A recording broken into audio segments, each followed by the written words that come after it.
Good morning everyone. कैसे आप सब लोग? आशा करता हूँ अच्छे होंगे और अपना अध्ययन में व्यस्त होंगे। तो साथियों, हम पढ़ रहे थे भारतीय संविधान और संविधान सभा के बारे में कि किस प्रकार से भारतीय संविधान सभा ने संविधान का निर्माण किया। उस क्रम में हम पढ़ चुके थे उद्देश्य प्रस्ताव। आज की क्लास जो है वो भारतीय संविधान निर्माण को लेकर पार्ट 3 क्लास है। आज तीसरी क्लास है।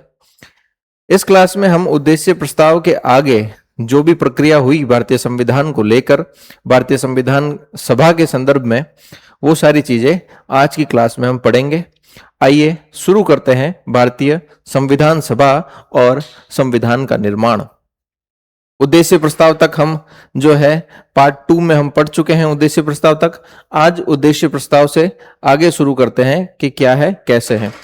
ठीक है, तो संविधान सभा जो संविधान का निर्माण कर रही थी, उस संविधान सभा में संविधान के निर्माण को लेकर कई सारी समितियों का गठन हुआ।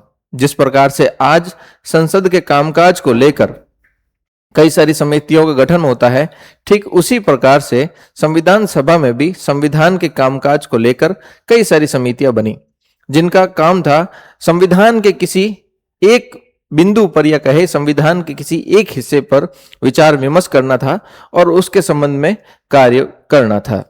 जिस प्रकार से आज संसद में कई सारी समितियां हैं, लोक लेखा समिति है, प्राक्कलन समिति है, ठीक है, कैबिनेट मंत्रियों की समिति है, तो हर मुद्दे पर डिस्कस करने के लिए ये समितियां बनती है।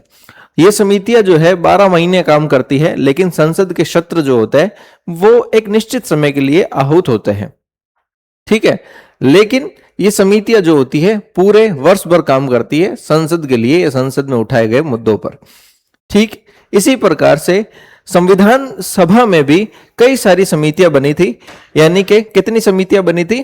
तो इसमें 22 समितियां बनाई गई थी।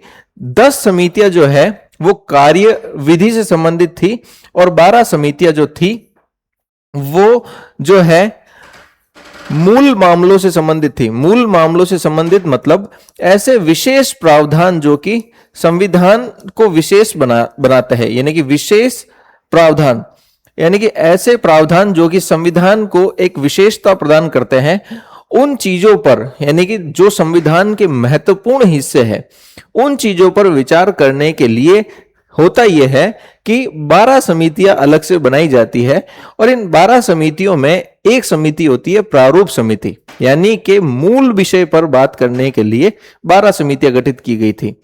मूल विषय कैसे? जैसे कि संविधान का खाका खींचना या संविधान का स्ट्रक्चर तैयार करना एक मूल चीज मानी जाती है। तो इसी क्रम में जो है मूल समितियों में जो है प्रारूप समिति का नाम भी जो है मुख्य है। ठीक है, तो प्रारूप समिति का जो काम था वो था संविधान के प्रारूप पर विचार विमर्श करना। ठीक है दोस्तों, तो होता यह है कि 29 अगस्त 1947 को 29 अगस्त 1947 को जो है प्रारूप समिति का गठन होता है और प्रारूप समिति को ही जो है यहां पर ड्राफ्ट कमेटी भी बोलते हैं, इसको ड्राफ्ट कमेटी भी बोलते हैं। ठीक है, खाका समिति भी बोलते हैं, खाका समिति भी बोलते हैं।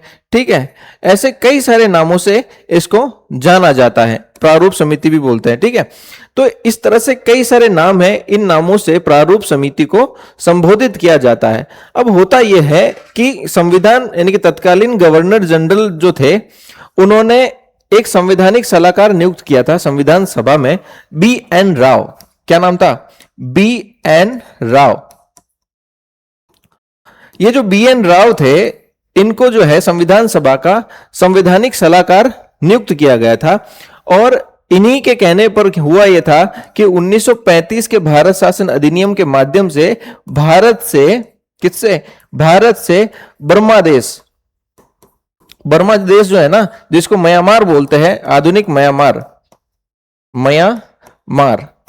तो म्यांमार देश को जो है भारत से स्वतंत्र किया गया था और उसका भी प्लानिंग किसने किया था? तो B.N. राव ने किया था और यही भारतीय संविधान सभा के संवैधानिक सलाहकार बने। इन्होंने जो है भारतीय संविधान का प्रारूप तैयार किया था। क्या तैयार किया था? भारतीय संविधान का प्रारूप तैयार किया था। किन्होंने किया था? BN राव ने भारतीय संविधान का प्रारूप तैयार किया था। इसी प्रारूप पर विचार विमर्श करने के लिए प्रारूप समिति का गठन किया गया। और कब किया गया? तो प्रारूप समिति का जो गठन है वो किया गया 29 अगस्त 1947 को। ठीक है दोस्तों, अब इसमें कितने सदस्य थे? तो इसमें मुख्य रूप से 7 सदस्य थे।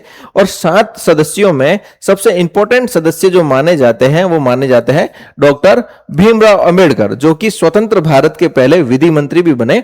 डॉक्टर भीमराव अंबेडकर जो थे, इनको भारतीय संविधान का शिल्पी, मनु या भारतीय संविधान के जनक भी कहा जाता है, क्योंकि भारतीय संविधान के निर्माण में प्रारूप समिति का तो रोल था ही था, लेकिन इससे इंपॉर्टेंट रोल था भीमराव अंबेडकर का, जिन्होंने कई सारे संविधानों का अध्ययन करने के बाद में ऐसे कई सारे प्रोविजन थे जिनको भारतीय संविधान में स्थान दिलवाया। तो इसीलिए डॉक्टर भीमराव अंबेडकर को भारतीय संविधान का मनु या शिल्पी या जनक भी कहा जाता है। तो होता यह है दोस्तों कि जो डॉक्टर भीमराव अंबेडकर थे वो कहां से चुन के आए थे संविधान सभा में? क्या संविधान सभा ने इनको जो है संविधान सभा में क्या मतलब डॉक्टर भीमराव अंबेडकर को क्या संविधान सभा ने अध्यक्ष बनाया था प्रारूप समिति का? तो जी नहीं। होता यह है कि डॉक्टर भीमराव अंबेडकर जो है तत्कालीन बांग्लादेश, यानी कि पहले बांग्लादेश भारत में आता था। ठीक है, तो बांग्लादेश से एक सीट थी, तो बांग्लादेश से जो है पश्चिम बंगाल से चुन के आते थे, और जिस क्षेत्र से चुन के आते थे उस क्षेत्र को फिर बांग्लादेश में शामिल कर दिया गया। तो फिर ये जो है बंबई से चुन के आए। कहां से आए? बंबई प्रांत से ये चुन के आए। और बंबई प्रांत से जब ये चुन के आए संविधान सभा में, तो फिर संविधान सभा में हुआ था कि प्रारूप समिति के जो अन्य सदस्य जैसे कि N Gopalaswami Ayyangar, Alladi Krishnaswami Iyer, doctor KM Munshi, Syed Mohammad Saadulla, BN Rao और DP खेतान। ठीक है, ये जो जितने भी सदस्य थे, ठीक है, तो ये चुनते हैं किसको? डॉक्टर भीमराव अंबेडकर को। किसके लिए? प्रारूप समिति के अध्यक्ष पद के लिए ये सभी सदस्य जो है डॉक्टर भीमराव अंबेडकर को चुनते हैं कि भाई इस समिति का जो अध्यक्ष होगा वो डॉक्टर भीमराव अंबेडकर होगा। तो डॉक्टर भीमराव अंबेडकर जो है इस समिति के सदस्य बने, प्रारूप समिति के सदस्य बने। तो ये सदस्य किन के द्वारा चुने गए?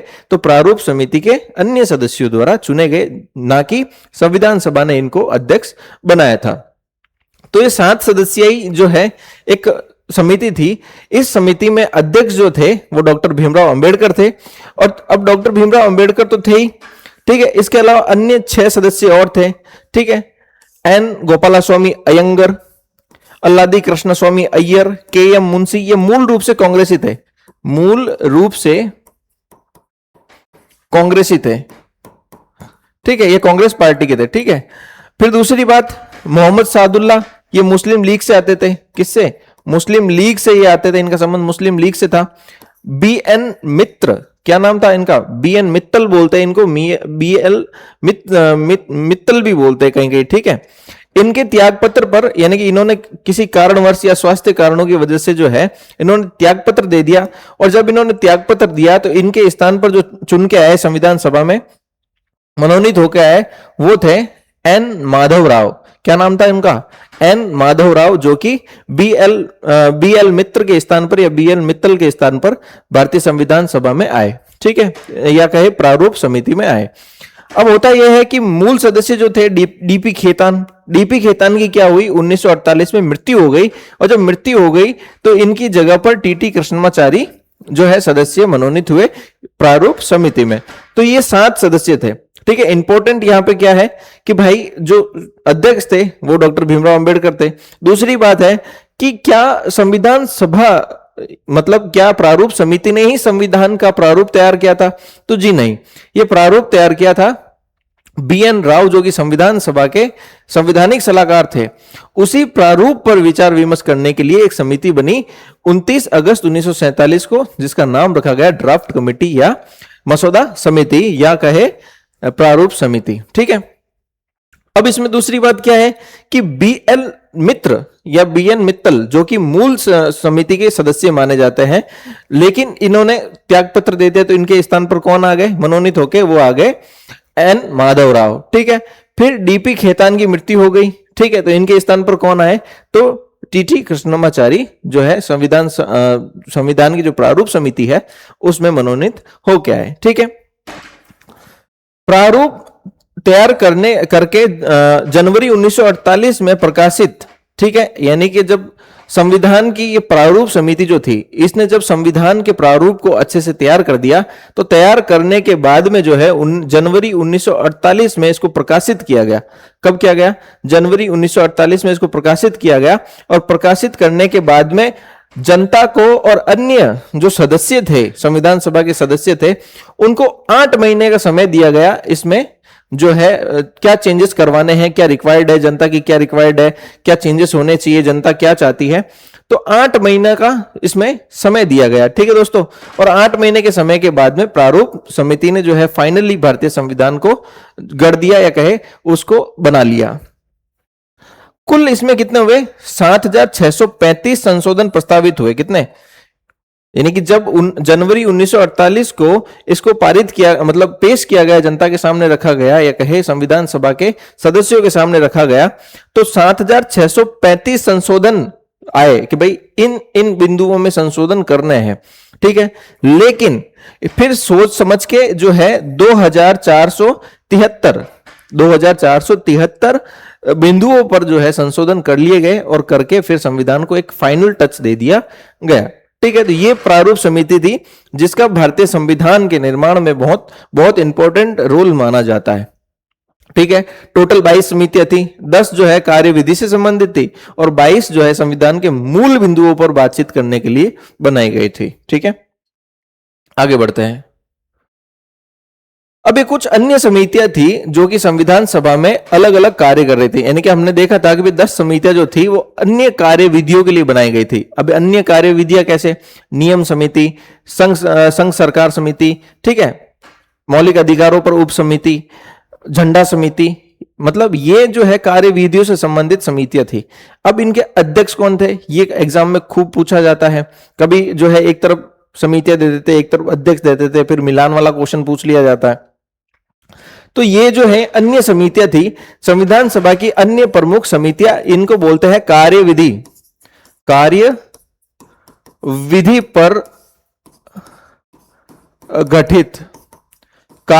पर गठित जो समितियां थी, ये समितियां थी, क्योंकि इनका एक स्पेसिफिक कार्य होता था। ठीक है, जैसे कि संघ शक्ति समिति, यानी कि अब इसके अध्यक्ष कौन थे?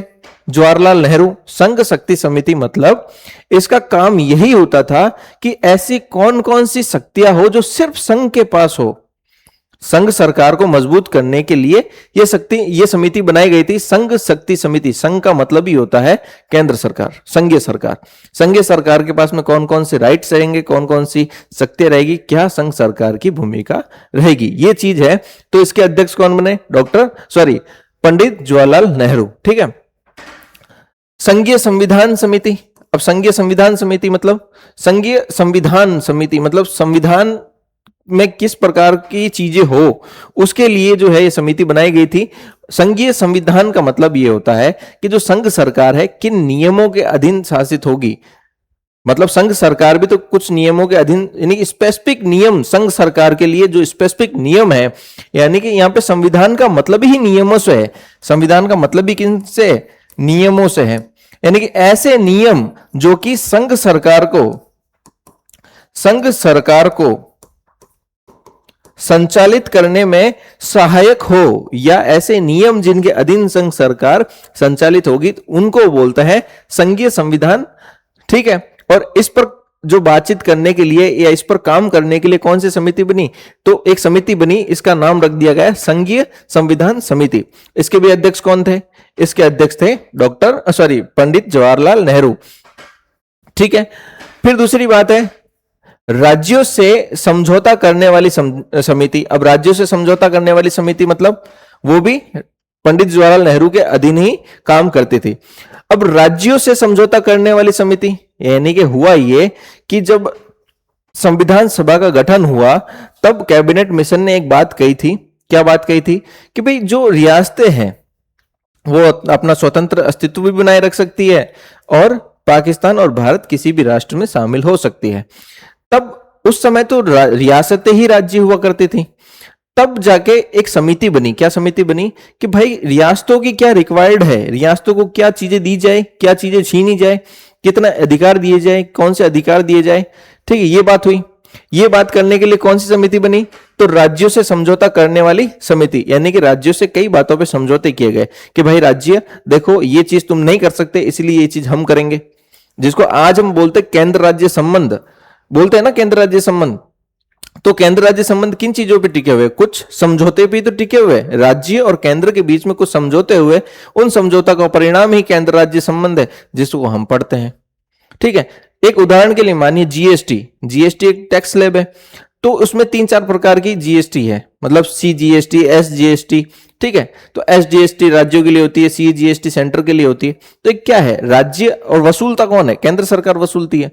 तो कहने का तात्पर्य यह है कि राज्य और केंद्र के बीच के समझौते को ही केंद्र राज्य संबंध कहते हैं। तो उस समय राज्यों की क्या डिमांड थी, राज्यों की इच्छाएं थी, और केंद्र की क्या इच्छाएं और डिमांड थी, इनमें आपसी तालमेल बिठाने के लिए एक समिति बनाई गई थी, जिसका नाम था राज्यों से समझौता करने वाली समिति। ठीक है, यानी कि राज्य सूची में इतने विषय होंगे, केंद्र सूची में ये विषय होंगे, अगर राज्य इन चीजों पर सही से काम नहीं करता है तो केंद्र हस्तक्षेप करेगा। ये सारी चीजें जो है ये तय की थी राज्यों से समझौता करने वाली समिति ने, जिसके अध्यक्ष भी जो है मतलब जवाहरलाल नेहरू हुए थे।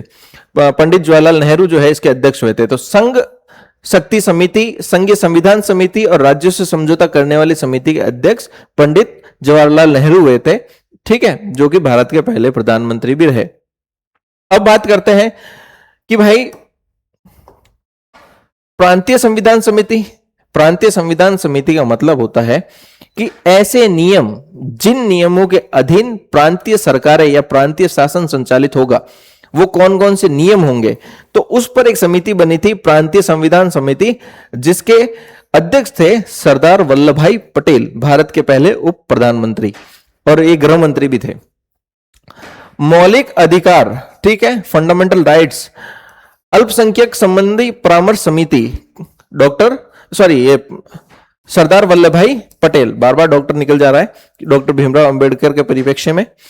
तो सरदार वल्लभ भाई पटेल जो थे वो मौलिक अधिकार और अल्पसंख्यक समिति पर परामर्श देने के लिए बने। मौलिक अधिकार कैसे?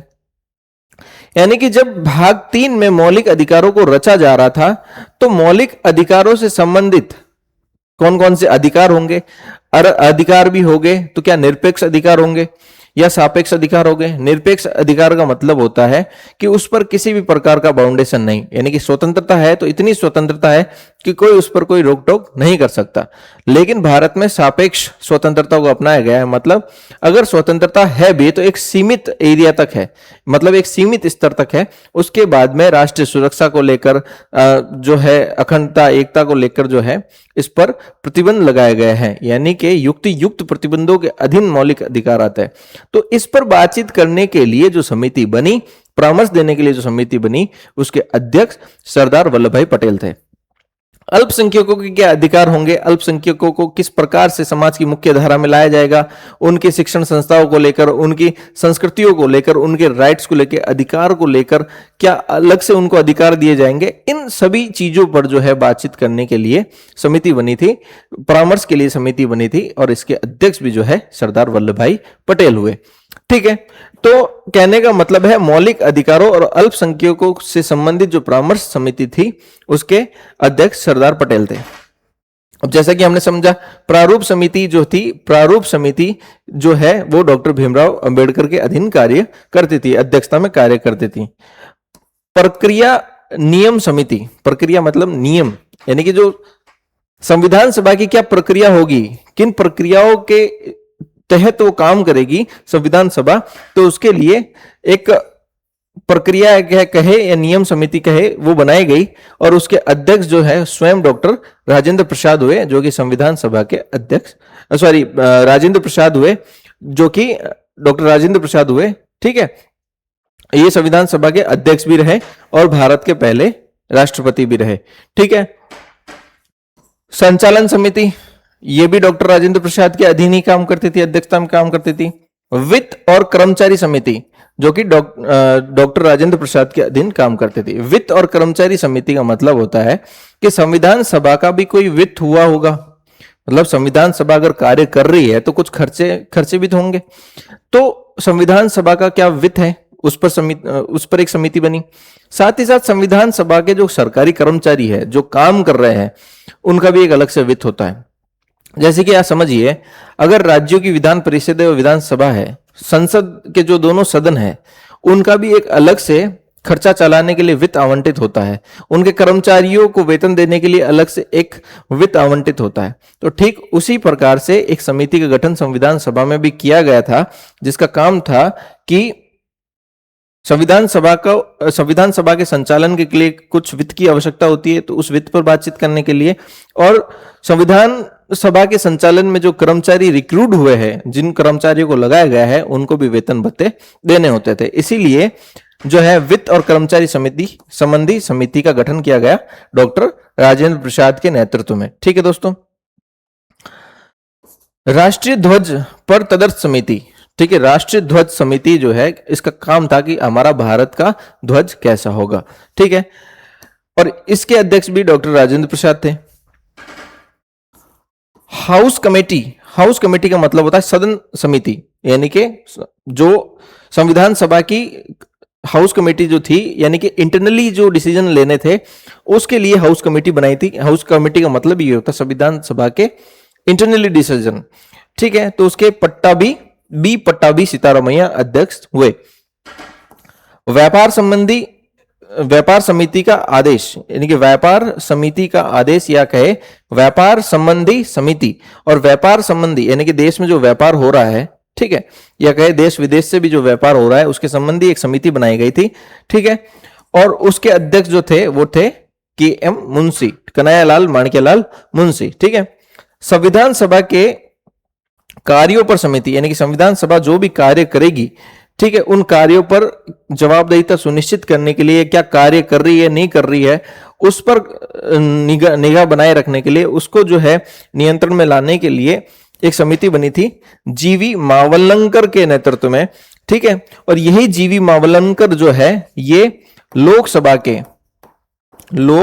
के पहले अध्यक्ष बने।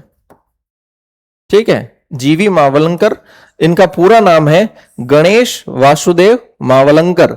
इनके नेतृत्व में पहले लोकसभा का अध्यक्षता की गई। ठीक है, तो लोकसभा जब गठित हुई पहली बार, तो उसके अध्यक्ष कौन बने, तो वो बने GV मावलंकर। इसके अलावा दोस्तों एक अलग बात समझिएगा कि जो हमारी संविधान सभा थी, यानी कि जो भारतीय संविधान सभा थी,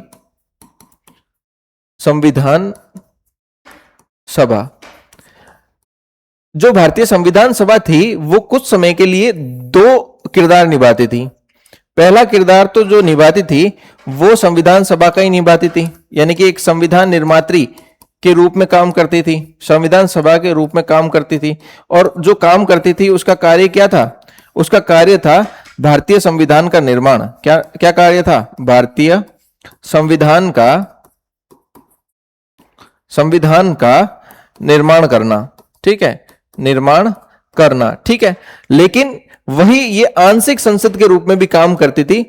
आंशिक संसद का मतलब है कि वो जब संविधान सभा का भी कार्य इसी को करना है, और संसद यानी कि विधायिका का कार्य भी इसी को करना है, तो ये विधायिका का कार्य भी करती थी, जिसको बोलता है विधायिका। विधायिका का कार्य भी यही करती थी, कानून बनाना, उसके रिगार्डिंग शासन संचालित करना, यानी कि आंशिक संसद का भी ये काम करती थी। आंशिक संसद,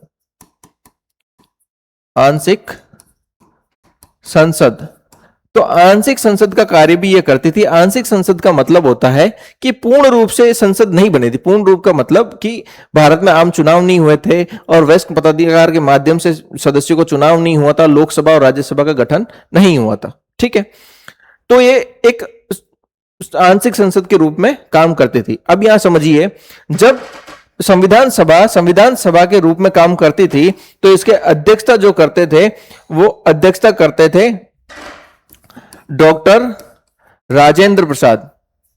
कौन करते थे? डॉक्टर राजेंद्र प्रसाद। डॉक्टर राजेंद्र प्रसाद जो है इसकी अध्यक्षता करते थे, ठीक है। और जब ये आंशिक संसद के रूप में या विधायिका के रूप में काम करती थी तो इसकी अध्यक्षता कौन करते थे? इसकी अध्यक्षता करते थे जीवी मावलंकर। कौन करते थे? तो इसकी अध्यक्षता जो करते थे वो करते थे जीवी मावलंकर। जीवी मावलंकर, गणेश वासुदेव मावलंकर जो है इसकी अध्यक्षता करते थे। जब सन 1952 में जब पहली बार आम चुनाव हुए और जब आम चुनाव हुए, पूर्ण संसद का गठन हुआ, लोकसभा राज्यसभा दो अलग अलग जो है सदन बने, और जब दो अलग अलग सदन बने तो लोकसभा के अध्यक्ष जो चुने गए थे वो जीवी मावलंकर चुने गए थे। तो लोकसभा के पहले अध्यक्ष कौन चुने गए थे? जीवी मावलंकर चुने गए थे, ठीक है दोस्तों। आगे चलते हैं। अब देखो यहां पे संविधान सभा के मुख्य चरण,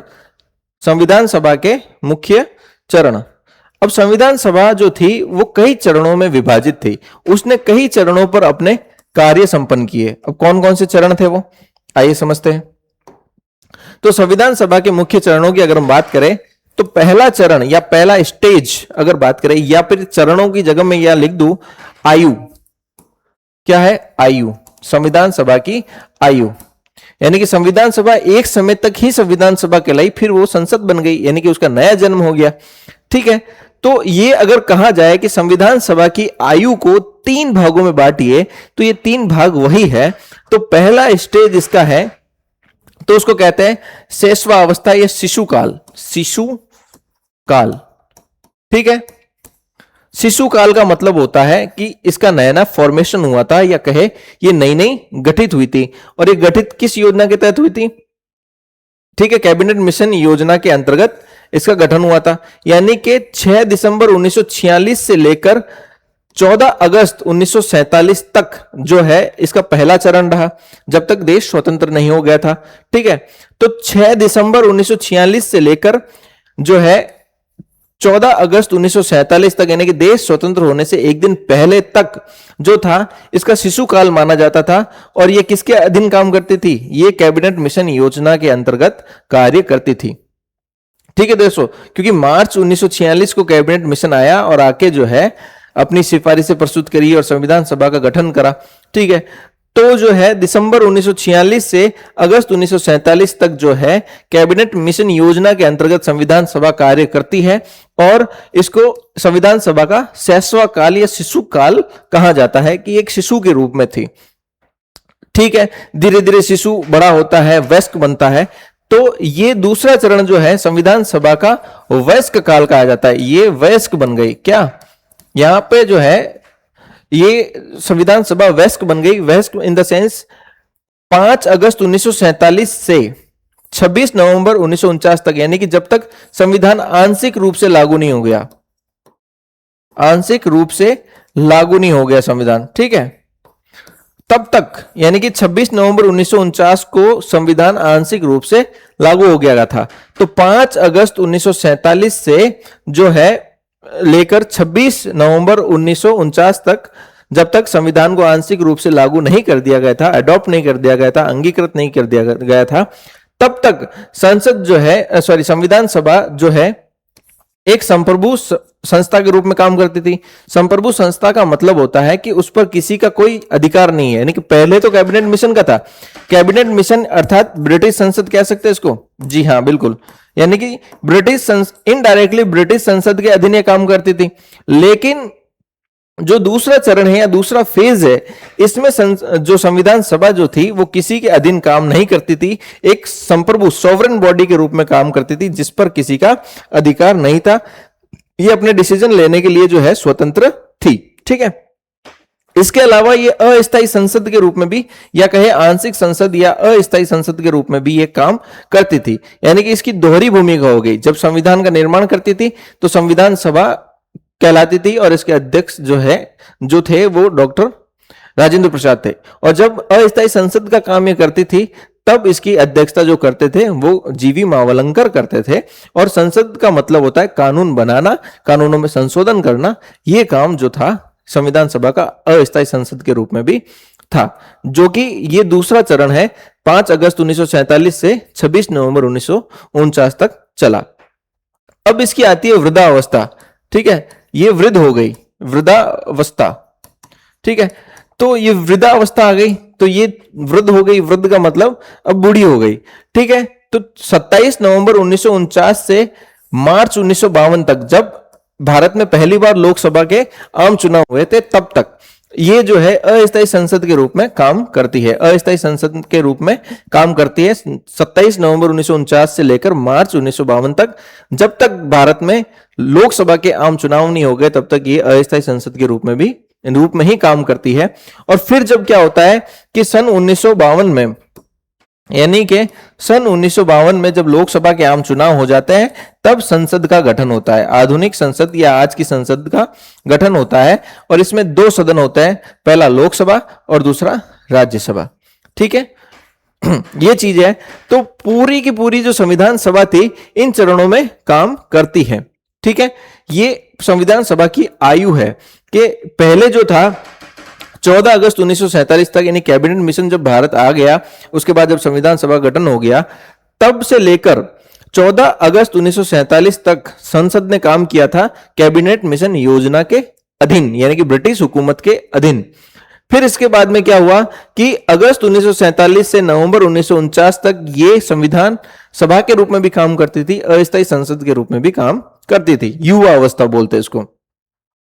फिर दूसरी बात है, तीसरी अवस्था इसकी वृद्धावस्था। इसमें क्या है कि वो जो है अस्थायी संसद के रूप में ही काम करती है, क्योंकि संविधान तो यहां पर 26 नवंबर 1949 को अंतिम रूप से जो है अंगीकृत कर दिया गया था। कुछ एक प्रोविजन इसके बचे हुए थे, तो इसीलिए 26 जनवरी 1950 को लागू किया गया। ठीक है, तो ये तब से यानी कि मार्च 1952 तक जो है ये क्या करती है, अस्थायी संसद के रूप में कार्य करती है। और फिर 1952 में जब लोकसभा के आम चुनाव होते हैं, तब जाकर संसद का निर्माण होता है, लोकसभा राज्यसभा बनती है और एक जो है निर्धारित कार्य शुरू हो जाता है, और वो कार्य आज भी चल रहा है। ठीक है, आगे चलते हैं दोस्तों। अब संविधान सभा का दार्शनिक आधार, यानी कि जो संविधान सभा का दार्शनिक आधार है वो क्या है। यानी कि दार्शनिक आधार की अगर हम बातचीत करें, तो पहली बात है कि सबसे पहला दर्शन जो था वो था संप्रभुता। यानी कि जब संविधान सभा काम कर रही थी संविधान पे, तो कुछ दार्शनिक आधारों को संविधान में शामिल किया गया। अब कौन कौन से दार्शनिक आधार हैं? तो पहली थी संप्रभुता। संप्रभुता का मतलब होता है कि जब हमारे जो चुने हुए प्रतिनिधि जो थे, जब संविधान का निर्माण कर रहे थे, तो उन्होंने कहा कि भारत को एक पूर्ण रूप से संप्रभु राष्ट्र बनाना है, जिस पर किसी भी बाह्य शक्ति का अधिकार ना हो। दूसरी बात है, वो किसी भी बाह्य शक्ति से प्रभावित होकर या बाह्य शक्ति के कहने पर कोई डिसीजन न ले। वो अपनी विदेश नीति खुद बनाए, अपनी रक्षा खुद सुनिश्चित करे और अपने निर्णय खुद ले। इसलिए जो है भारत को एक संप्रभु गणराज्य बनाना है। तो ये संप्रभुता जो है वो एक दार्शनिक आधार है। क्या है दार्शनिक आधार? तो पहली बात है संप्रभुता। ठीक है, तो संविधान सभा का दार्शनिक आधारों में, दर्शन में पहले आता है संप्रभुता। ठीक है, इसके अलावा जो है पंथ निरपेक्षता भी है। पंथ निरपेक्षता हालांकि तत्काल रूप में तो शामिल नहीं किया गया था, लेकिन आगे चलकर 42वें संविधान संशोधन के माध्यम से इसको शामिल किया गया था। लेकिन उससे पहले भी भारतीय गणराज्य जो है या संविधान जो है पंथ निरपेक्षता के आदर्शों पर टिका हुआ था। फिर इसके अलावा है समानता। ठीक है, फिर है स्वतंत्रता, बंधुता। ठीक है, ये क्या है? ये सभी के सभी दार्शनिक आधार है, संविधान सभा के दार्शनिक आधार है, या भारतीय संविधान के दर्शन को ये इंडिकेट करते हैं। ठीक है, तो उसमें से एक है संप्रभुता। ठीक है, इसके अलावा लोकतंत्र भी है, पंथ निरपेक्षता भी है, समाजवाद भी है। ठीक है, तो यह है संप्रभुता। तो संप्रभुता जो है भारतीय संविधान सभा का या भारतीय संविधान के सभा के जो लोग थे, उनका ये मानना था कि संप्रभुता जो है भारतीय संविधान की एक आधारशिला होनी चाहिए, ताकि भारत गणराज्य संप्रभु राष्ट्र बन सके। लोकतांत्रिक मूल्य, जी हाँ बिल्कुल, यहां पर लोगों का शासन चुना गया है, यानी कि लोग ही लोगों के लिए शासन चुने, तो लोकतंत्र को अपनाया गया, तो ये एक दार्शनिक आधार है। ठीक है, अब भारत में कैसा लोकतंत्र है, तो भारत में दो प्रकार के लोकतंत्र है, प्रत्यक्ष लोकतंत्र और अप्रत्यक्ष लोकतंत्र। कैसे? कुछ चुनाव ऐसे होते हैं जहां जनता खुद मतदान करती है, जैसे कि पंचायत के चुनाव में, नगर पालिका के चुनाव में, विधानसभा के चुनाव में और सांसदीय के चुनाव में। ठीक है, हमने विधायक चुना, हमने पार्षद चुना, हमने पंच चुने, ठीक है, हमने सांसद चुने, ये प्रत्यक्ष मतदान होता है। लेकिन अब वही सांसद आगे प्रधानमंत्री चुनते हैं, ठीक है, वही एमएलए आगे मुख्यमंत्री चुनते हैं, वही पार्षद आगे चेयरमैन चुनते हैं और वही पंच आगे सरपंच चुनता है। ठीक है, तो ये एक तरीका है, प्रत्यक्ष और अप्रत्यक्ष लोकतंत्र का तरीका है, चुनावी खर्च को कम करने के लिए और समय की वैधता को देखते हुए ये चीजें हमने अपनाई, क्योंकि भारत देश बहुत विविधताओं वाला देश है। ठीक है, तो इसीलिए हमने जो है कुछ हिस्सों में प्रत्यक्ष अपनाया तो कुछ हिस्सों में परोक्ष अपनाया। ठीक है, तो लोकतंत्र जो है भारतीय संविधान का एक दार्शनिक आधार माना जाता है। आम सहमति से निर्णय, आम सहमति से निर्णय कैसे? मान लो कि संविधान सभा किसी चीज पे कामकाज कर रही थी, कोई मुद्दा आ गया, तो उस मुद्दे पर जो है सभी की सहमति ली गई, एक आम सहमति लेके ही उस मुद्दे को संविधान में इंक्लूड किया गया। ठीक है, अगर कुछ लोग उस मुद्दे पर असहमत होते थे तो उस मुद्दे को नहीं डाला जाता, यानी कि किसी को भी इसमें नाराज नहीं किया गया। ऐसे मुद्दों को ही संविधान में स्थान दिया गया जिसपे सभी सहमत थे, सभी तबके के, सभी जो है कम्युनिटी के लोग, सभी लिंग के लोग जो है जिस चीज पे सहमत थे, तो एक आम सहमति के माध्यम से सभी प्रोविजन को उसमें शामिल किया गया, उनके नफे नुकसान देख के। तो संविधान का तीसरा दार्शनिक आधार था वो था आम सहमति। समायोजन के सिद्धांत पर भी इन्होंने कामकाज किया। समायोजन का सिद्धांत मतलब, मान लीजिए कि संविधान सभा के कुछ लोग जो थे वो साम्यवादी विचारधारा के थे, कुछ उदारवादी विचारधारा के थे, कुछ गांधीवादी थे तो कुछ मार्क्सवादी थे। तो होता यह है कि कुछ लोग कहते थे कि भाई हमें उदारवादी विचारधारा का ये नियम रखना चाहिए, तो कुछ लोग कहते हैं नहीं, हमें साम्यवादी या समाजवादी विचारधारा का ये नियम रखना चाहिए। और कुछ लोग जो थे वो दोनों के विरुद्ध थे। तो अब करे क्या, रखना तो है किसी ना किसी को। तो हुआ ये, फिर डिसीजन बैठा कि चलो ठीक है, बीच का मार्ग निकालते हैं, समायोजन का सिद्धांत निकालते हैं, कुछ बातें इसकी लेते हैं, कुछ बातें इसकी लेते हैं और बीच का मार्ग निकालते हैं। ठीक इसी प्रकार से अर्थव्यवस्था के साथ किया गया। कैसे? कुछ लोग चाहते थे कि हम रशिया की तरह साम्यवादी अर्थव्यवस्था अपनाएं, कुछ कहते थे कि हम पश्चिमी राष्ट्रों की तरह उदारवादी या पूंजीवादी अर्थव्यवस्था को अपनाएं, लेकिन दोनों ही भारत के लिए अच्छे नहीं थे। तो अब क्या किया जाए?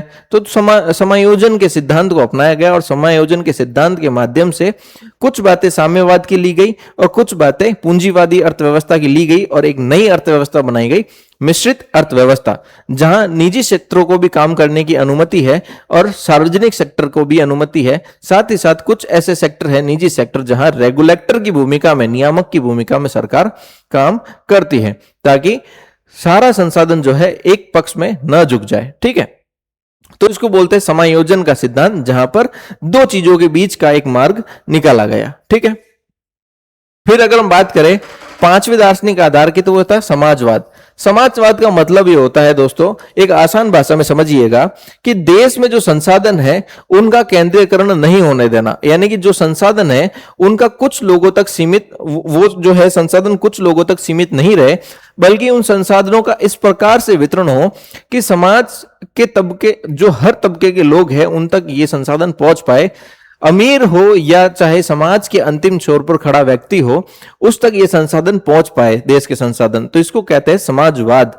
ठीक है, सबका साथ सबका विकास, इसकी बात करता है समाजवाद। ठीक है, कोई भी पीछे नहीं रहे, सब मुख्य धारा में आ जाए। ठीक है, और संसाधनों का जो है बंटवारा एक निश्चित रूप में हो। निश्चित रूप में भी कैसे? ऐसा नहीं है कि भाई 10 संसाधन है और 10 लोग हैं तो सबको एक एक दे दिया जाए, नहीं, संसाधन सीमित है, आवश्यकताएं असीमित है। मान लीजिए कि भारत के पास में अगर 100 संसाधन है तो 100 संसाधनों को ऐसे नहीं बांटा जाएगा, सबको बराबर नहीं बांटा जाएगा। उसमें भी देखेंगे, वरीयता देखेंगे, किन को ज्यादा जरूरत है। अगर जिनको कम जरूरत है उनको कम मिलेगा, जिनको ज्यादा जरूरत है तो ज्यादा मिलेगा। ठीक है, आवश्यकता के हिसाब से संसाधनों को बंटवारा करना, इसी को बोलते हैं समाजवाद। ठीक है, और भारत में ऐसे बहुत से, भारतीय संविधान में ऐसे बहुत से प्रोविजंस है जहां पर समाजवाद को देखने को मिलता है। ठीक है, पंथ निरपेक्षता या धर्मनिरपेक्ष राज्य, बिल्कुल भारत का कोई अपना धर्म नहीं है, भारत किसी भी धर्म को सपोर्ट नहीं करता बल्कि एक तटस्थ राज्य के रूप में रहता है, लेकिन आवश्यकता पड़ने पर भारत धर्मों में भी हस्तक्षेप करता है ताकि धर्म राज्य से बड़े न हो जाए, या कुछ ऐसी बातें जो है समाज को प्रभावित करती है नेगेटिव रूप से, कुछ धार्मिक बातें भी ऐसी होती है जैसे कि 3 तलाक हो गया। ठीक है, तो ये चीजें जो है समाज को कहीं ना कहीं, ये समाज के एक तबके के साथ में अन्याय था। 3 तलाक समाज के आधी दुनिया या कहे स्त्रियों के साथ बड़ा एक अन्याय का विषय था। तो हालांकि ये धर्म का भी विषय है, तो राज्य ने इसमें हस्तक्षेप किया और सुप्रीम कोर्ट ने इस चीज को खारिज किया। तो राज्य जो है आवश्यकता पड़ने पर धर्म के मामले में भी हस्तक्षेप करता है, नहीं तो वो एक तटस्थ रहता है, न्यूट्रल बॉडी है, न्यूट्रल भूमिका में रहता है राज्य। ठीक है, तो भारत की एक विशेषता पंथ निरपेक्षता, धर्म निरपेक्षता भी है, तो ये भी एक दार्शनिक आधार है। मूल अधिकार जो है ये भी भारतीय दर्शन का एक है, भारतीय संविधान के दर्शन का आधार माना जाता है। मूल अधिकार हो जाए, चाहे डीपीएसपी हो, DPSP directive principle of state policy हो, चाहे फंडामेंटल ड्यूटीज हो, ठीक है, फंडामेंटल ड्यूटीज हो यानी कि मौलिक कर्तव्य हो, ये सारी चीजें जो है, स्वतंत्रता, समानता, ये सब है जो दार्शनिक आधार के अंतर्गत ही आते हैं। भारतीय संविधान की दार्शनिक जो विचारधारा, एक दार्शनिक जो धरोहर है, उसी के अंतर्गत ही शामिल होता है। तो भारतीय संविधान के भाग 3 में मौलिक अधिकार दिए गए हैं, हालांकि 6 है, पहले 7 थे, लेकिन 44वें संविधान संशोधन अधिनियम के माध्यम से 7वें मौलिक अधिकार यानी संपत्ति के अधिकार को हटा दिया गया, अभी वर्तमान में 6 ही है। ठीक है, चयन एवं परिवर्तन की कला, चयन एवं परिवर्तन की कला कैसे, यह भी भारतीय संविधान का दार्शनिक आधार है। मान लीजिए कि जब भारतीय संविधान बना तब क्या हुआ कि कई सारे देशों के संविधानों का अध्ययन किया गया, उनकी कई सारी बातों का अध्ययन किया गया और उनमें से कई सारी चीजों को अडॉप्ट भी किया गया, लेकिन एज इट इज अडॉप्ट नहीं कर दिया गया, कट पेस्ट कॉपी नहीं कर दिया गया, उनको भारतीय संविधान के रिगार्डिंग ढाला गया और उन प्रोविजंस में जो है भारतीय संविधान के रिगार्डिंग करेक्शन किए गए। ठीक है दोस्तों, तो इसी प्रकार से जैसे कि मान लो भारतीय संविधान में संघीय शासन को अपनाया गया है। संघीय शासन का मतलब होता है कि संघात्मक व्यवस्था को अपनाया गया है कि भाई केंद्र की सरकार भी होगी और राज्यों की सरकार भी होगी। तो क्या वास्तव में अमेरिका वाला सिस्टम है यहाँ पे? तो जी नहीं, बिल्कुल वहां पे जो है राष्ट्रपति सर्वोच्च होता है, लेकिन यहाँ पे तो संविधान सर्वोच्च है। बात समझ में आई? तो कहने का मतलब यह है कि हमने अमेरिका की या कनाडा की तरह संघीय व्यवस्था को भी लिया है, तो उसको भारतीय परिस्थितियों के अनुसार ढाला है, उसको जो है अपने अनुकूल बनाया है। तो इसीलिए कहते हैं कि संविधान सभा चयन एवं परिवर्तन की कला भी जानती थी। ठीक है दोस्तों, तो ये सारी की सारी बातें संविधान सभा के दार्शनिक आधार को या दर्शन को दिखाती है, संविधान के दर्शन को दिखाती है। ठीक है, जिसमें पंथ निरपेक्षता, समानता, स्वतंत्रता, बंधुता, ये सभी चीजें इसमें शामिल होती है। आगे बढ़ते हैं दोस्तों, संविधान सभा के सामने क्या क्या समस्या थी, यानी कि अब जो कोई भी काम करोगे, आज भी देख लीजिए कि हम अगर कोई काम करते हैं और जब हम कोई काम करते हैं तो हमारे सामने कई सारी समस्याएं आती है और उन समस्याओं को हमें फेस करना पड़ता है।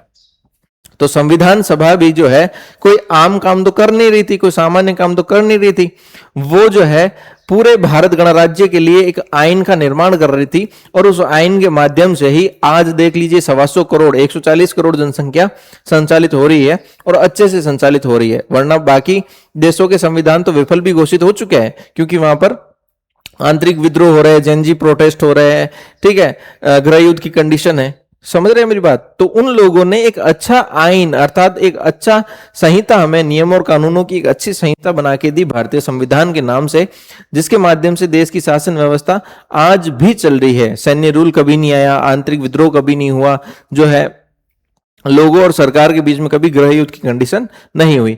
तो अब इतना इंपॉर्टेंट काम जब वो कर रहे थे, ठीक है, तो उनके सामने भी कई सारी समस्या को आना लाजमी था और कई सारी समस्याएं आई भी थी। तो क्या क्या समस्या थी? पहला था सत्ता का विकेंद्रीकरण। सत्ता का विकेंद्रीकरण का मतलब कि भाई सत्ता किसी एक बॉडी को दे दी जाए या बांट दिया जाए। मतलब कहने का मतलब है कि क्या सत्ता जो है केंद्र को दे दी जाए पूरी की पूरी ब्रिटेन की तरह, या राज्यों को दे दी जाए। तो डिसीजन ये निकला कि ना तो राज्य को दी जाए पूरी सत्ता और ना ही केंद्र को दी जाए पूरी सत्ता। तो कैसे हो? तो कहने का मतलब यह है कि संघीय शासन को अपना लो, राज्य की भी सरकारें होगी जो कि राज्य सूची पे काम करेगी, और केंद्र की सरकारें होगी जो केंद्रीय सूची पर जो विषय हैं उन पर काम करेगी। लेकिन कुछ परिस्थितियों में केंद्र को यहां पे थोड़ा ज्यादा शक्तिशाली बनाया गया है, केंद्र को यहां पर राज्यों से थोड़ी ज्यादा पावर दी गई है। इसका मतलब यह नहीं कि राज्यों को पूरा ही न्यूट्रल कर दिया गया है, नहीं, बिल्कुल नहीं, बराबर है चीजें, लेकिन कुछ विषय में केंद्र को ज्यादा शक्तिशाली बनाया गया है, वो कुछ अलग परिस्थितियां थी। तो कहने का मतलब है कि सत्ता के विकेंद्रीकरण को लेकर एक समस्या थी कि भाई किस तरह से विकेंद्रीकरण किया जाए, सत्ता का विकेंद्रीकरण कैसे किया जाए। अगर एक बॉडी को सारी शक्ति दे दी गई तो जो है वो निरंकुश हो जाएगी, तो इसलिए हमें राज्य को भी थोड़ी शक्ति देनी चाहिए, जो चूंकि दी भी। फिर आगे चलकर 73वां 74वां संविधान संशोधन किया और पंचायती राज संस्थाओं का गठन किया और सत्ता का थोड़ा और जो है विकेंद्रीकरण सुनिश्चित किया गया। ठीक है, फिर दूसरी बात है, निजी संपत्ति के अधिकारों को सामाजिक न्याय से जोड़ना है या नहीं जोड़ना है। ठीक है, निजी संपत्ति यानी कि आपकी और हमारी निजी संपत्ति, अब इसको सामाजिक न्याय के मुद्दे से जोड़ना है या नहीं जोड़ना है, ये बात थी। तो फिर क्या डिसीजन निकला कि हाँ जोड़ दो, तो जोड़ा गया। तो संविधान में भी जो है एक 7वां अधिकार दिया गया, मूल अधिकार के रूप में दिया गया संपत्ति का अधिकार, अनुच्छेद 31। ठीक है, लेकिन वक्त की नजाकत को देखते हुए 44वें संविधान संशोधन अधिनियम के माध्यम से क्या करा, 1978 में इसको हटा दिया गया। इसको हटाकर एक कानूनी अधिकार बना दिया गया और कानूनी अधिकार बनाकर इसको आर्टिकल 300A में का आर्टिकल 300A में जोड़ दिया गया। ठीक है, अब ये कानूनी अधिकार है, यानी कि जब संविधान सभा ने इसको सामाजिक न्याय से जोड़ा तब इसको 7वां मौलिक अधिकार बना दिया था, लेकिन जब इसकी सही तरीके से इसको रिव्यू किया गया और इसकी वक्त की नजाकत के साथ देखा गया तो ये सही सिद्ध नहीं हो पा रहा था भूमि के अधिग्रहण को लेकर, विकास कार्यों में इंफ्रास्ट्रक्चर के निर्माण को लेकर, तब जाकर जो है 44वें संविधान संशोधन के माध्यम से इसको मौलिक अधिकारों से हटा दिया गया। ठीक है, नागरिकों के अधिकारों और राष्ट्र की सुरक्षा में सामंजस्य स्थापित करना कैसे, अभी मैंने आपको बताया था थोड़ी देर पहले कि नागरिक के अधिकार, हमने स्वतंत्रता का अधिकार दिया, मोस्टली यहां पे स्वतंत्रता का अधिकार से समझिएगा, तो हमने स्वतंत्रता का अधिकार दिया। ठीक है, अब वो स्वतंत्रता निरपेक्ष तो है नहीं, अमेरिका की तरह एब्सोल्यूट तो है नहीं कि भाई उस पर किसी प्रकार का कोई अंकुश नहीं है। भारत में क्या हुआ कि उसको भारतीय समाज और भारतीय एकता, अखंडता और सुरक्षा की दृष्टि से ढाला गया। कैसे, उस पर युक्त प्रतिबंध लगाए गए। कैसे, सदाचार के आधार पर, राष्ट्र की एकता अखंडता के आधार पर, विदेशी देशों से संबंधों के आधार पर, कई सारी चीजों के आधार पर इन स्वतंत्रताओं पर प्रतिबंध लगाए गए ताकि देश की सुरक्षा जो है वो सुनिश्चित की जा सके। ठीक है, तो इसीलिए नागरिकों के अधिकार तो दिए गए, नागरिकों को कई प्रकार के अधिकार दिए गए, लेकिन राष्ट्र की सुरक्षा को देखते हुए इनमें सामंजस्य स्थापित किया गया, मतलब युक्त प्रतिबंध लगाया गया। तो यह भी एक समस्या थी जिसका निराकरण कुछ इस प्रकार से किया गया। ठीक है, संविधान सभा यानी कि संविधान की व्याख्या करने में न्यायालय की भूमिका, यानी कि जुडिशियल रिव्यू, यानी कि पहली समस्या थी कि भाई, यानी कि एक और समस्या यहां पे भी थी, तीसरी समस्या थी संविधान सभा के सामने कि क्या कानूनों की व्याख्या करने की शक्ति न्यायालय को है या नहीं है, दे कि नहीं दे। पहली समस्या ये, अगर पूरी शक्ति दे दी तो न्यायालय फिर जो है वो ज्यादा शक्तिशाली हो जाएगा, तो संसद का क्या महत्व, संसद हर नियम बनाएगी, हर कानून बनाएगी, तो न्यायालय उसकी जुडिशियल रिव्यू करेगा और अपनी मनमानी करेगा। तो यहां पर पूरी शक्ति भी जो है न्यायालय को नहीं दी गई। कैसे नहीं दी गई, तो कहने का मतलब यह है कि संसद, कार्यपालिका और न्यायपालिका ये आपस में गुथे हुए, सब एक दूसरे पर नियंत्रण रखते हैं। तो यहां पर हुआ ये कि जो है पूरी शक्ति जो है न्यायालय को नहीं दी गई। न्यायालय को कहा गया कि अगर कोई विषय संविधान से असंगत है, संविधान से असंगत है तो वो उसे जो है अवैध घोषित कर सकता है। ठीक है, अन्यथा नहीं कर सकता। यानी कि यहां पर न्यायालय की जो भूमिका है संविधान की व्याख्या करने के लिए, उसको भी जो है सीमित कर दिया गया। कैसे कि भाई अगर कुछ कानून बनाया जाएगा तो न्यायालय की सिर्फ इतनी सी जिम्मेदारी है कि अगर वो असंवैधानिक है, यानी संविधान से असंगत है, तो उसे वो अवैध घोषित कर सकता है। बाकी संविधान की व्याख्या का अधिकार जो है न्यायालय को दे दिया गया। किसको दे दिया गया? सुप्रीम कोर्ट को दे दिया गया। इसीलिए संविधान का संरक्षक भी जो है न्यायालय को कहा जाता है। यानी कि न्यायालय संविधान की व्याख्या करेगा और करेगा ही। संविधान की व्याख्या करने की जिम्मेदारी सुप्रीम कोर्ट को दे दी गई है, जो है संविधान का संरक्षक जो है माना जाता है सुप्रीम कोर्ट। इसके लिए उसने अनुच्छेद 32 के माध्यम से भी वो 5 प्रकार की रिट जारी करता है। इसके अलावा केशवानंद भारती मामले में जो है 1973 में जो केशवानंद भारती मामला आया था, उसमें जो है बेसिक स्ट्रक्चर का, मूल ढांचे का सिद्धांत जो है सुप्रीम कोर्ट ने ही प्रतिपादन किया था। क्यों किया था? क्योंकि इसको संविधान की व्याख्या करने के लिए एक अथॉरिटी दी गई है, इसको अध्यादेश दिया गया है। ठीक है दोस्तों, ये एक समस्या थी, तो इस समस्या का समाधान कर दिया गया कि भाई संविधानों की व्याख्या कौन करेगा? सुप्रीम कोर्ट करेगा, और भी कोई नहीं करेगा। ठीक है। भारत की विशालता और अनेकता, एक ये भी समस्या थी। भारत की विशालता और अनेकता कैसे समस्या थी? तो इस समस्या, मतलब कहने का मतलब, एक भारत जो है ज्योग्राफिकल कंडीशन से भी विविधताओं वाला देश है। कई मरुस्थल है, कई हिमालय है, कई समुद्र है, कई कोस्टल एरिया है, कई मैदानी क्षेत्र है, ठीक है, कई पहाड़ी क्षेत्र है, और विभिन्न विभिन्न लोग रहते हैं। कोई राजस्थानी बोलता है, कोई कश्मीरी बोलता है, कोई भोजपुरी बोलता है, कोई मलयालम बोलता है, तमिल बोलता है, मतलब समझ रहे हो। और इनका खान पान और पहनावा भी अलग अलग है। अब इन लोगों को एक कैसे किया जाए, अनेकता में एकता कैसे स्थापित की जाए? तो कुछ प्रोविजन ऐसे भी किए गए और एक शब्द जोड़ा गया जिसका नाम था बंधुता। बंधुता या बंधुत्व, यानी कि भाईचारा। ठीक है। तो यह समस्या यह भी थी कि भारत की विशालता और अनेकता में एकता कैसे स्थापित की जाए। ठीक है। तो उसके लिए क्या शब्द जोड़ा? तो बंधुत्व शब्द जोड़ा या बंधुता शब्द जोड़ा गया। इस समस्या का समाधान बंधुता से किया गया। ठीक है। रियासतों की समस्या, तो रियासतों की समस्या को दूर करने के लिए वही समस्या, भाई या तो स्वतंत्र बन जाओ या भारत पाकिस्तान में किसी में भी चले जाओ। तो ये एक समस्या थी भारतीय संविधान सभा के सदस्यों के सामने कि भारत को अखंड बनाना है, और भारत जिन रियासतों से अखंड बनेगा उन रियासतों को तो भारत में शामिल होना ही पड़ेगा। अब उनको कैसे शामिल करें? तो उनको शामिल करने के लिए कुछ प्रलोभन दिए गए, मतलब कि आपके जो विलास है, आपके जो महल है, वो आपके पास ही रहेंगे। आपका डेली जो खर्चा होता है, जो विलास के रख रखाव में नौकर चाकर को पैसा देने के लिए जो खर्चा होता है, वो खर्चा आपको दे दिया जाएगा। और उस खर्चे को बोला गया प्रीवी पर्स। क्या बोला गया? प्रीवी पर्स बोला गया। ठीक है, प्रीवी पर्स बोला गया, यानी कि प्रीवी पर्स के माध्यम से यह समस्या भी सॉर्ट हो गई। प्रीवी पर्स दिया जाता था, एक निश्चित धनराशि जो है राजाओं को अपना खर्चा या अपने रेसिडेंशियल जो विलास होते थे, जो महल होते थे, जो किले होते थे, और उनमें जो काम करने वाले नौकर चाकर होते थे, उनका खर्चा व्यय करने के लिए एक निश्चित रकम प्रीवी पर्स के रूप में जो है दी जाने लगी। तो देशी रियासतों की समस्या भी सॉर्ट आउट हो गई। सांप्रदायिकता की समस्या, तो सांप्रदायिकता की समस्या एक समस्या थी। क्यों? कि भाई जब भारत स्वतंत्र हुआ था तो कई प्रकार के सांप्रदायिक दंगे हुए थे। भविष्य में ऐसा ना हो उसके लिए माइनॉरिटीज के लिए कुछ विशेष अधिकार दिए गए। माइनॉरिटीज के लिए, उसकी शिक्षण संस्थाओं के लिए, उनकी लिपि संस्कृति को लेकर, उनकी भाषाओं को लेकर, उनके अधिकारों को लेकर कई सारे प्रोविजंस किए गए। तो ठीक है, ये सांप्रदायिकता भी समस्या जो है खत्म कर दी गई। लेकिन भविष्य में सांप्रदायिकता और बढ़ती दिख रही है, क्योंकि दो धर्मों के बीच में कई सारे वाद विवाद चल रहे हैं। ये एक सोचने का विषय है।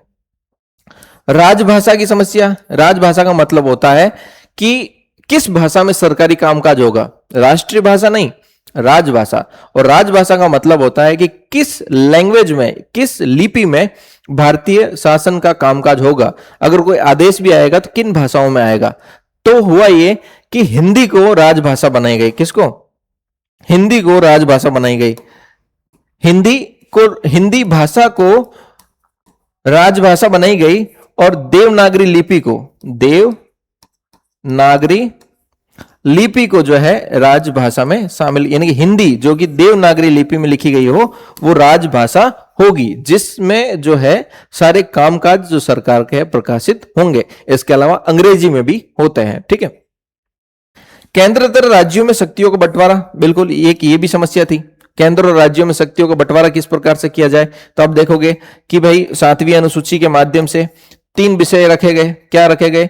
स्टेट लिस्ट, सेंट्रल लिस्ट और कॉन्क्लेव लिस्ट जिसको बोलते हैं समृति सूची, कॉन्क्रेट लिस्ट इसको बोलते हैं।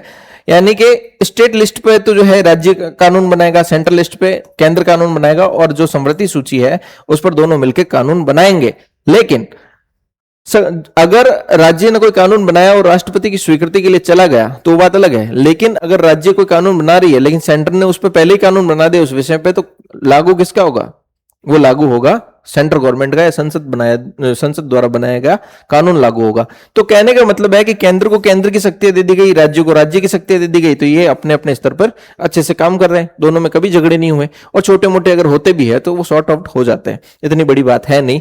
तो ये सारी जो समस्याएं थी, एक संविधान सभा के सामने क्या क्या समस्या थी, वो सभी समस्याओं को यहाँ पे मोटा मोटा यहाँ पे जो है बताया गया है कि जब संविधान का निर्माण जो है संविधान सभा कर रही थी तो उनके सामने ये विभिन्न समस्याएं आई, या ये सारे चैलेंजेस जो है संविधान सभा ने फेस किए। ठीक है दोस्तों, आगे बढ़ते हैं।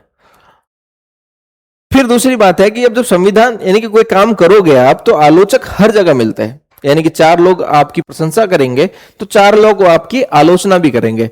तो इस चीज से संविधान सभा भी अछूती नहीं रही, इसकी भी बहुत से लोगों ने आलोचना करी। क्या आलोचना करी?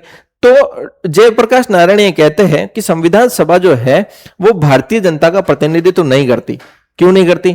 उनका यह मानना है कि संविधान सभा के जितने भी सदस्य चुने गए हैं उनको जो है भारतीय जनता ने प्रत्यक्ष रूप से नहीं चुना वयस्क मताधिकार के माध्यम से, वो उन लोगों के द्वारा चुन के आए जो कि विधान प्रांतों की विधान मंडलों के सदस्य थे, और वो जो लोग थे वो पढ़े लिखे और धनी परिवार के लोग थे। आम जनसंख्या का तो इसमें क्या ही रोल है? तो ये जो है संविधान सभा भारतीय जो जनसंख्या है, भारतीय जो आम लोग है, आम जनता है, उनका प्रतिनिधित्व नहीं करती। ये बात किसने कही थी? ये बात कही थी यानी कि सर्व प्रतिनिधि संस्था नहीं है। ये बात किसने कही थी? ये बात कही थी जयप्रकाश नारायण ने। किसने कही थी? जय प्रकाश नारायण ने। जयप्रकाश नारायण ने यह बात की थी कि ये जो संविधान सभा है, ठीक है, ये सर्व प्रतिनिधि संस्था नहीं है, क्योंकि भारतीय जनता ने इनके लिए प्रत्यक्ष रूप से मतदान नहीं किया था। ठीक है, यानी कि वयस्क मताधिकार के माध्यम से इनका जो है चुनाव नहीं हुआ था। ठीक है, शैक्षणिक और संपत्ति के आधार पर जो है हुआ था। यानी कि आप ये समझिए कि जो प्रांतीय विधान मंडलों में जो लोग थे वो शिक्षा और संपत्ति के आधार पर ही तो चुन के आए थे, तो उन लोगों ने इनका चुनाव किया था। बाकी गरीब जो जनसंख्या थी, किसान मजदूर, उन्होंने तो चुनाव किया ही नहीं था। तो ये आक्षेप जो है ये लगाते हैं।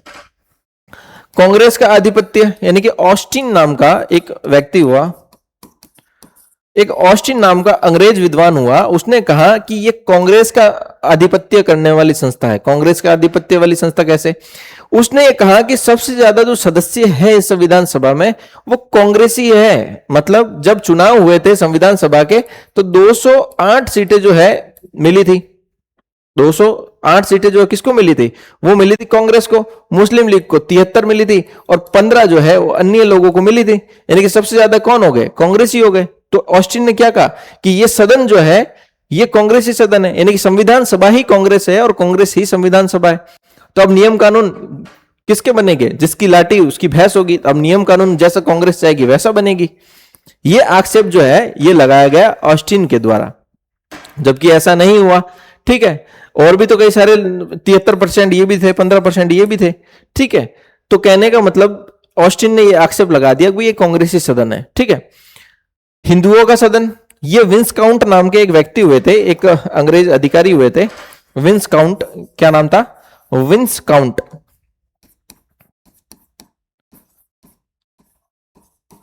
विंस काउंट नाम के एक अंग्रेज अधिकारी हुए थे। उन्होंने कहा कि ये बस हिंदुओं का सदन है, हिंदू जनसंख्या बहुत ज्यादा है। यानी कि 296 सदस्यों में 163 हिंदू थे। कितने? 163 हिंदू थे। तो मतलब अब हिंदुओं के हिसाब से ही संविधान बनेगा, पारसी मुसलमान इनके लिए कुछ नहीं बनेगा। ठीक है, ये चीज किसने कही? विंस काउंट ने कही। देखो, ठीक है, वकीलों का सदन है, जेनिक्स ने कहा। जेनिक्स नाम के एक विद्वान हुए, जेनिक्स नाम के एक अंग्रेज विद्वान हुए, उन्होंने कहा कि भाई ये वकीलों का सदन है। कैसे? कि जितने भी जो सदस्य है वो संविधान सभा में चुन के आए उनमें से अधिकांश बैरिस्टर है, वकील है, अब जब वकील है तो वकील अपने हिसाब से कानून बनाएंगे, क्यों आम लोगों का सोचेंगे, वो किसानों को क्यों सोचेंगे? जबकि ऐसा नहीं था, क्योंकि कानून बनाना, विधि बनाना, ये कानूनी विद्वानों का काम होता है। यानी कहते हैं ना कि जिसका काम उसी को साजे, दूजा करे तो टेंगा बाजे, यही बात है। तो कानून बनाना, नियम बनाना वकीलों का काम होता है, इसलिए वकील थे इसमें। ठीक है, उन्होंने क्या कहा कि ये वकीलों का स्वर्ग है। ठीक है, तो संविधान सभा में ज्यादा वकील थे और पढ़े लिखे भी वही थे। ठीक है, और कानूनों की और नियमों की ज्यादा समझ उन्हीं को थी। किसान को अगर बोला जाए कि आप संविधान बनाओ तो उनके बस की बात होगी नहीं। तो वकीलों का काम है, तो वकीलों को करना चाहिए। ठीक है, ये चीज जो है जैनिक्स ने कही कि भाई वकीलों का स्वर्ग था, तो वकील अपने हिसाब से कानून बनाएंगे। ठीक है, संविधान का बहुत बड़ा होना, कुछ लोग ये भी कहते हैं कि अमेरिका इतना पावरफुल देश है, फिर भी उसका 10 अनुच्छेदों में पूरा संविधान खत्म हो जाता है। तो भारतीय संविधान जो है 395 अनुच्छेद में कैसे बन गया इतना? ठीक है, 395 अनुच्छेद है, 22 भाग है, ठीक है, 8 अनुसूचियां हैं। इतना लंबा संविधान बनाने की कहां जरूरत थी? ठीक है, बनाया तो बनाया, लेकिन इतना लंबा संविधान क्यों बनाया? कुछ संविधान की आलोचना इस प्रकार भी करते हैं कि भाई अमेरिका इतना बड़ा देश है, अमेरिका इतना पावरफुल कंट्री है, फिर भी उसका संविधान छोटा है, भारत को इतना बड़ा बनाने की कहां जरूरत थी? तो इस आधार पर भी जो है लोग आलोचना करते हैं। संविधान निर्माण में लंबा समय, कि भाई तुम्हें इतना लंबा समय क्या क्यों लग गया, क्या करा तुमने? ठीक है, 2 वर्ष 11 माह 18 दिन का जो समय लगा है, वो इतना इतना लंबा समय क्यों लग गया तुम्हें? ठीक है, ऐसा क्या कर रहे थे, कौन सा खेल खेल रहे थे तुम? बहुत कम समय में बना लेना था। तो ये चीज है, कितना समय क्यों लग गया? ठीक है, तो ये बात है। दूसरी बात है स्वदेशी कम विदेशी ज्यादा। कुछ कहते हैं कि भाई इसमें स्वदेश का तो क्या ही है, सब विदेशों से लिया हुआ है। भारतीय संविधान एक उधार का थैला है, यानी कि स्वदेशी कम और विदेशी ज्यादा, यानी कि भारतीय संविधान एक उधार का थैला है। ये बात कहने में आती है और अपन हम लोग जो है पढ़ते भी है। तो ये क्यों कहते हैं? एक आलोचना के रूप में कहते हैं, क्योंकि कुछ आलोचक हुए जिन्होंने कहा कि भाई स्वदेशी तो कम है लेकिन विदेशी ये ज्यादा है। तो इन 4-5 बिंदुओं पे अगर फोकस करें तो ये सारी चीजें जो है ये कहीं ना कहीं ब्रिटिश मानसिकता को दर्शाती है, और ब्रिटिश मानसिकता को दर्शाते हुए भारतीय संविधान की जो भारतीय संविधान सभा जो थी उस पर ये लोग आक्षेप लगाते हैं। ठीक है, जबकि ये उचित नहीं था। वयस्क मत जयप्रकाश नारायण कहता है कि वयस्क मताधिकार नहीं हुआ और प्रत्यक्ष रूप से मतदान नहीं हुआ, तो क्या उस समय भारत के पास इतना पैसा था?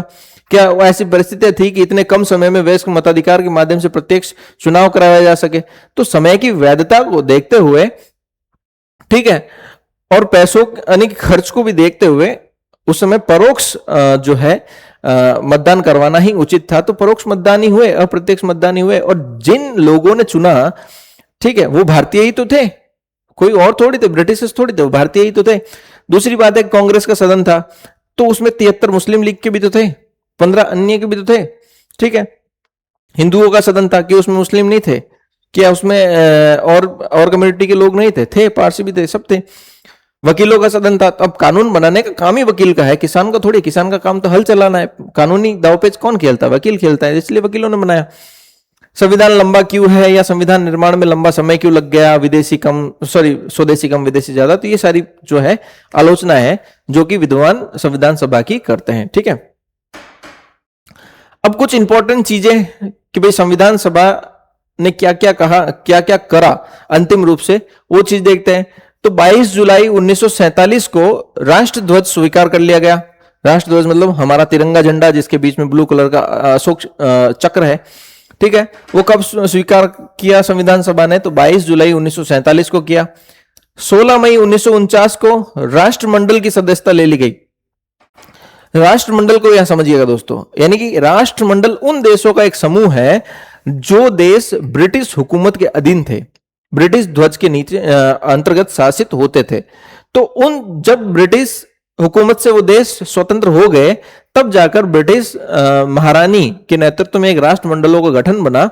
ठीक है, और उसमें वे देश ही थे जो ब्रिटिश अधीनता के अधीन रहे थे, या कहे ब्रिटिश कॉलोनी कभी न कभी रहे थे। तो वो जो देश मिलकर एक समूह बनाते हैं जिसको हम बोलते हैं राष्ट्रमंडल, और उसमें जो है 16 मई 1949 को भारत भी शामिल हो गया। ठीक है, 24 जनवरी 1950 को राष्ट्रगीत, ठीक है, और राष्ट्रीय गान, यानी कि राष्ट्रगीत के तो अभी 150वीं वर्षगांठ मनाई गई है। ठीक है दोस्तों, राष्ट्रगीत जो कि बंकिम चंद्र जी ने लिखा था, और राष्ट्रगान जनगण मन जो कि रविंद्रनाथ टैगोर ने लिखा था। तो राष्ट्रगीत जो है उसके 150 वर्ष अभी पूरे हुए और 150वीं वर्षगांठ मनाई गई है। ठीक है, 24 जनवरी 1950 को ही डॉक्टर राजेंद्र प्रसाद को भारत का पहला राष्ट्रपति चुन लिया गया, और 24 जनवरी 1950 को ही संविधान सभा की अंतिम बैठक हुई। यानी कि 24 जनवरी यहां पे इंपॉर्टेंट हो जाती है। तो राष्ट्रगीत स्वीकारा गया, राष्ट्रगान स्वीकारा गया, डॉक्टर राजेंद्र प्रसाद पहले राष्ट्रपति बदले, और अंतिम बैठक भी संविधान सभा की इसी दिन हुई। तो 24 जनवरी 1950 डेट जो है बड़ी इंपॉर्टेंट मानी जाती है। अब संविधान का आंशिक रूप से लागू होना, तो 26 नवंबर 1949 को लागू हो गया है संविधान। ठीक है, नागरिकता से संबंधी या कहे नागरिकता को लेकर या अस्थायी संसद को लेकर जो भी नियम थे वो इसको लागू कर दिए गए। ठीक है दोस्तों, तो आंशिक रूप से लागू कर दिया गया, कुछ एक प्रोविजन को छोड़ के बाकी अधिकांश प्रोविजन को जो है यहाँ इस दिन लागू कर दिया गया था। ठीक है, इस दिन 16 अनुच्छेदों को लागू किया गया। ठीक है, जिनका संबंध जो था निर्वाचन से, नागरिकता से, अस्थायी संसद से था को लागू कर दिया गया। ठीक है, 26 नवंबर को विधि दिवस के रूप में भी मनाया जाने लगा, या इसको संविधान दिवस के रूप में भी जाना जाने लगा। किस दिन को? 26 नवंबर को। क्यों? क्योंकि आंशिक रूप से या लागू कर दिया गया, इस दिन स्वीकृत कर दिया गया भारतीय संविधान को, इसीलिए 26 नवंबर को विधि दिवस या कहे संविधान दिवस के रूप में मनाया जाने लगा प्रत्येक वर्ष। 26 नवंबर 1949 को भारतीय संविधान आंशिक रूप से लागू हुआ था, इसीलिए इसको विधि दिवस या कहे संविधान दिवस के रूप में मनाया जाने लगा। लेकिन 2015 से इसको जो है संविधान दिवस के रूप में भी मनाया जाने लगा है, क्योंकि विधि दिवस तो था ही, अब इसको संविधान दिवस कर दिया गया था। ठीक है, डॉक्टर भीमराव अंबेडकर की जो पुण्यतिथि पे। ठीक है दोस्तों, अनुच्छेद 354 के अनुसार 26 जनवरी 1950 को भारतीय संविधान पूर्ण रूप से लागू किया जाएगा, और अनुच्छेद 393 में जो है भारतीय संविधान का नामकरण किया गया है। और नामकरण में क्या नाम रखा गया है इसका? तो भारतीय संविधान इसका नाम रखा गया है। ठीक है दोस्तों, आगे चलते हैं। यहां पे ये खत्म हो जाता है।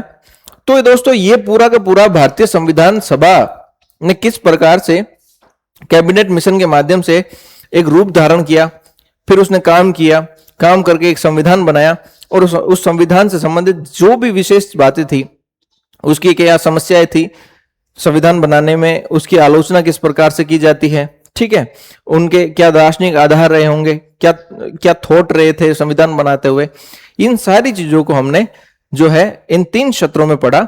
आगे की बात और आगे करेंगे, तब तक के लिए नमस्कार।